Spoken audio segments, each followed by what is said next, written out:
Assalamu alaikum wa rahmatullahi wa barakatuh. Bismillahirrahmanirrahim. Alhamdulillah wa salatu wa salamu ala rasulillah Muhammad bin Abdullah wa ala ali wa ashabi rasulillah, salatan wa salaman daimaini mutalazimaini ila yaumillah, amma ba'd. Watukufu Waislamu na wale ambao sio Waislamu, tunachukua fursa hii kwa niaba ya Waislamu wote wa Kilwa, kama tulivyotakiwa na serikali yetu ya Jamhuri ya Muungano wa Tanzania, kutoa maoni yetu kuhusiana na dira yetu ya taifa kuanzia mwaka 2025 mpaka mwaka 2050. Vipi tunahitaji iwe? Kwa upande wetu, kwa niaba ya Waislamu wa Kilwa, tunapenda kutoa maoni haya yafuatayo, kama jinsi ambavyo tulivyokuwa tumeyatoa katika vikao maalum, lakini pia tumetakiwa tuendelee kukokoteza. Basi tumeamua kuchukua fursa hii ili kuendelea kukokoteza yale ambayo tumeyatoa katika kikao maalum.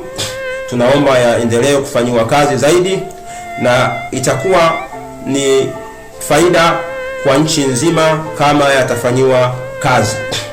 Sisi kwa upande wetu tumeona kabisa ili tufikie malengo mazuri, basi tumeligusa suala zima la ndoa.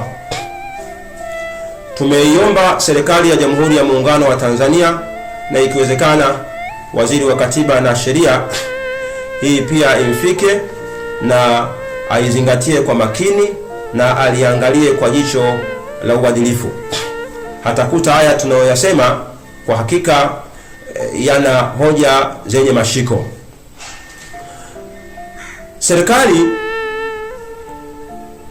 yetu ya Jamhuri ya Muungano wa Tanzania, masala yote ya dini imejitenga nayo, na kikatiba vile vile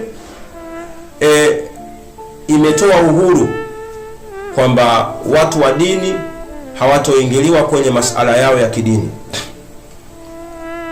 Lakini ukiangalia ni kauli, lakini bado kwenye masala ya ndoa serikali inaingilia kwenye masala ya ndoa katika upande wa dini. Katika nchi yetu ndoa zipo aina tatu.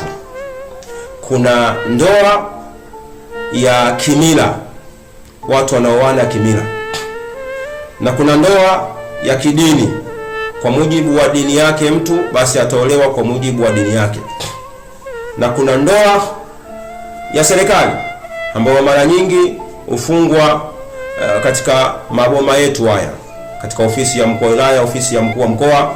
Mara nyingi watu huenda na ufunga ndoa zao kupitia huko. Hizi ndoa aina tatu, maana yake hii ni mifumo mitatu ambayo watu wenyewe wamehtari kuoana kupitia mifumo hiyo ya ndoa. Si vibaya, lakini ubaya unapatikana pale ambapo mtu alihitari yeye mwenyewe kuteua mfumo wa ndoa uwe mfumo fulani, ima uwe mfumo wa dini ya Kiislamu. Alafu linapotokea tatizo la kindoa, inaonekana ule mfumo uliotumiwa wa kufungisha ile ndoa sio sahihi sasa, bali uje mfumo mwingine ndio uje kutengua au uje kurekebisha tatizo la ndoa. Hili kwa hakika ndilo jambo ambalo kwa nafasi yetu tunaona kwamba serikali inaliingilia kati. Kama mtu alifunga ndoa yake kwa mujibu wa dini ya Kiislamu, basi litakapotokea tatizo lirejeshwe katika mifumo ya dini ya Kiislamu, litatuliwe katika mifumo yake. Kama mtu alifunga ndoa yake kwa mujibu wa dini ya Kikristo, likitokea tatizo lirudishwe katika ule mfumo ambao walikubaliana kufunga ndoa. Likitokea kama mtu alifunga ndoa yake kwa mifumo ya serikalini, basi serikali ichukue nafasi ya kutatua kama kutatokea tatizo. Lakini leo tunaona ndoa zinaharibiwa na mahakama. Mtu hajamwacha mkewe, lakini kwa sababu mbalimbali mahakama inaona kwamba hapa imefikia hatua tutoe talaka, ndoa imefungwa katika mfumo wa dini ya Kiislamu, mahakama inatoa talaka, mfumo mwingine ni kuingilia masala ya kidini. Mahakama ikihitaji ihukumu, itoe talaka kwa mujibu wa ndoa, basi mahakama ichukue fursa ndoa ambazo zitafungwa kwa mfumo wa serikali.